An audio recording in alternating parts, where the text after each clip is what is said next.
You've escaped with the list. The Baroness has escaped, but it's only a matter of time before she's brought to justice. Volkov and Baron Dumas are dead. Meanwhile, Armstrong has vanished, but it seems unlikely that you have anything to fear from him. All that is left is to report the good news to command.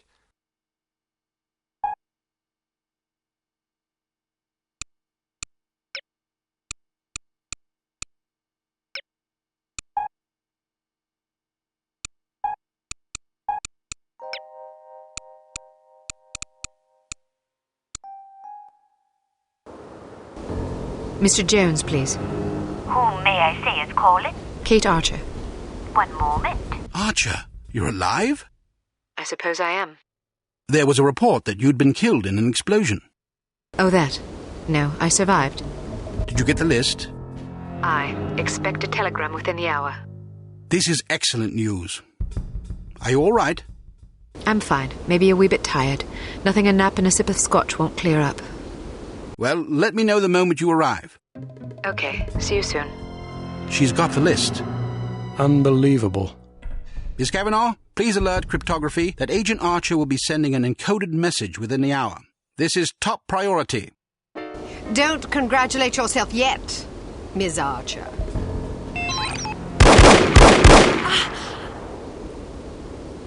You've won nothing.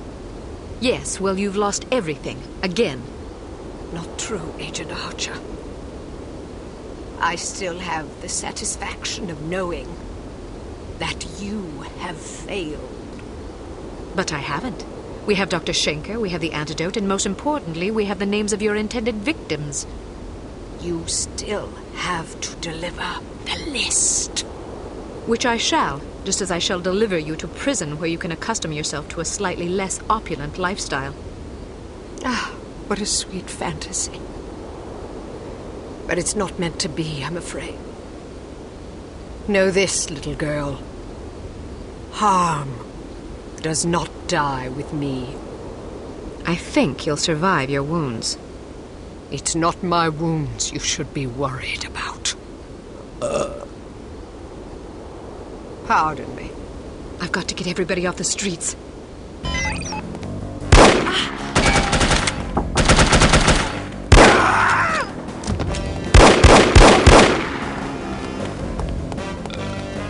Inside, hurry! Get off the streets!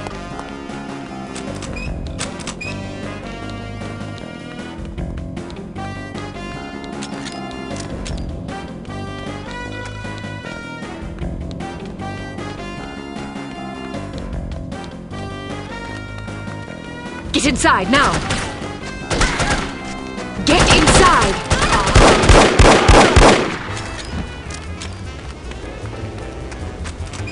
Get off the streets!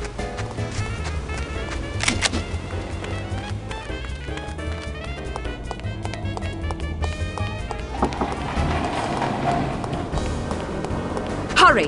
Get inside! Get off the streets!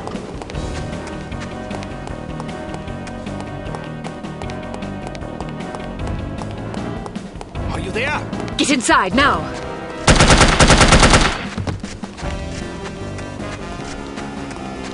Sie kommt! Get inside!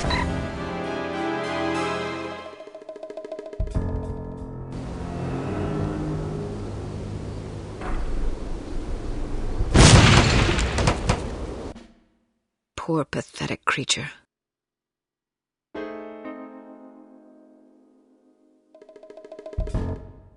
Ah, Miss Archer, I trust you're recuperating suitably? Quite so, Mr. Jones. Thank you for the champagne. It's a tradition I began back in the war, to reward my boys for a mission well done. It pays to have friends in the supply department. So, does that mean I'm one of the boys? I suppose it does.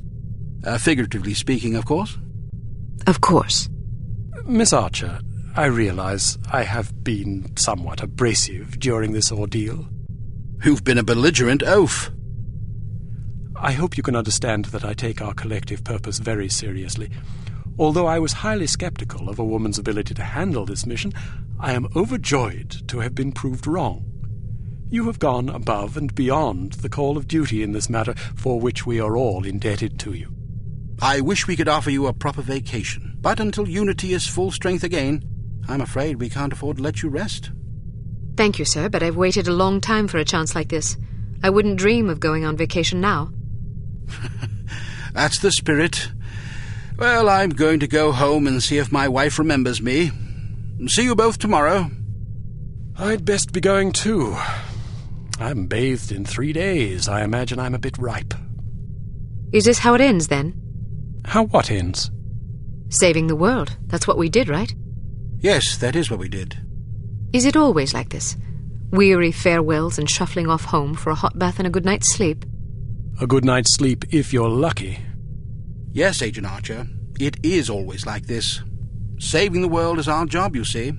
If we do it properly, nobody even knows the world is in jeopardy to begin with. Not a lot of fanfare, I suppose. Just the satisfaction of a job well done. An important job. I like to think so. Good night, Agent Archer. Good night, Mr. Smith. Good night.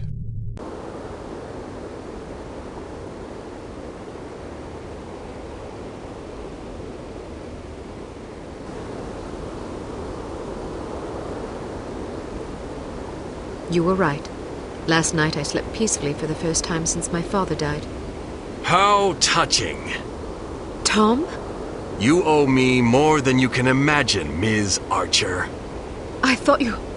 You have no idea what I put myself through, and I'm not gonna get a dime for it thanks to you. You're the traitor. Hey, I'm not proud of what I did, but I was gonna get a handsome paycheck as compensation. A very handsome paycheck. Unfortunately, you had to go and blow up my benefactor. Money? You betrayed the entire free world for money? Ah, spare me the self-righteousness. Everybody has a price. Even you. You don't know anything about me. Maybe not, but I've been in this business long enough to see what people are capable of. Anybody can talk about honor and patriotism, but those are just pretty words. When the money's on the table, the right amount of money, you'd be surprised how quickly you can change your tune. Do you honestly believe that? Of course I do. You know what a spy is? It's just some ordinary Joe who's willing to risk his life to sell out his country for a few measly bucks. We rely on these people. That's where most of our information comes from. The difference between them and us, other than our training as operatives, of course, is a price tag. Mine just happened to be about 100 times as much money. And now I get nothing thanks to you. You're forgetting something, Tom. Those spies we recruit aren't patriots, they're cowards.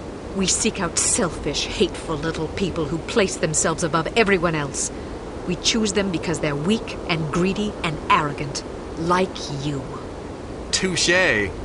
Don't you understand what you did? People died because of you. Bruno died because of you. Hey, Volkov killed him, not me. All I did was supply some information. I'm not responsible for how that information was used. We'll see what the court thinks about that. I didn't come here to surrender. Pity for you.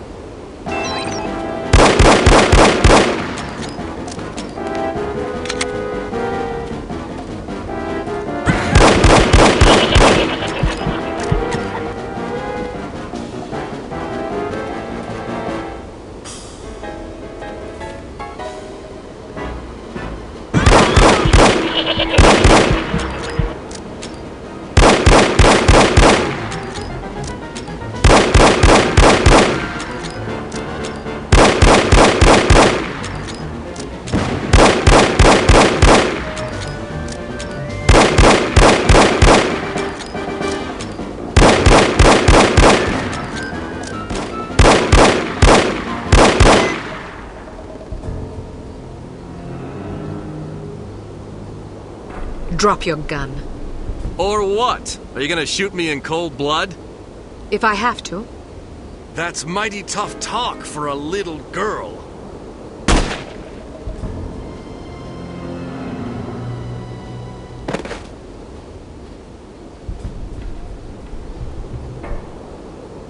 Mr. Smith, What are you doing here?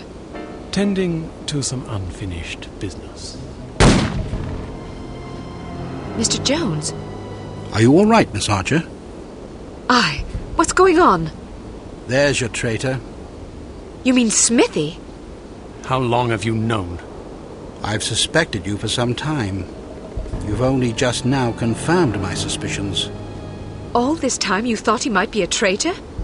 Indeed, but I had to be sure. You might have warned Bruno. He did. Bruno? Look out!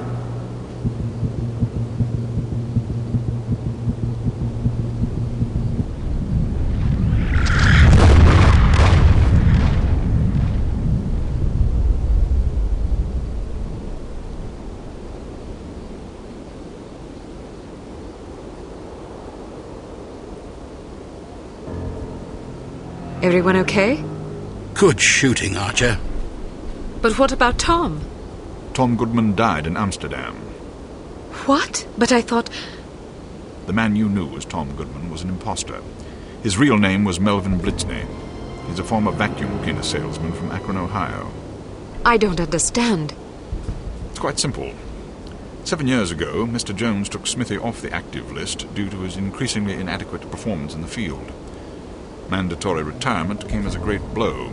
Smithy, like many operatives, thought of himself as a man of action. He viewed his reassignment into the role of an administrator as an insult to his virility. He kept his dissatisfaction to himself, secretly plotting to discredit Jones and, in the process, line his own pockets. To this end, he recruited Melvin Blitzney, who underwent plastic surgery, extensive training, and months of voice lessons in order to become Tom Goodman, for whom Smithy, meanwhile, laid a deadly trap in Amsterdam. How did Smithy hook up with a vacuum cleaner salesman from Ohio? Apparently, they met in a bar in Florida on one of Smithy's last assignments. Anyhow, with Goodman out of the way and no one any the wiser, Smithy launched the next phase of his scheme, which was to nurture a relationship with an up-and-coming terrorist organization. He chose harm. His plan was to create an international incident of staggering proportions and simultaneously cripple Unity so that we would have no choice but to capitulate.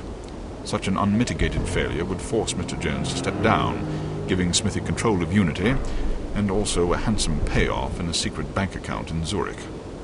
But what about Morocco? It was a trap meant to snare us both. Mr. Jones and I agreed that it would serve as a perfect opportunity for me to disappear for a while. You might have warned me, you know. We couldn't risk tipping our hand. You mean you didn't think I could keep a secret?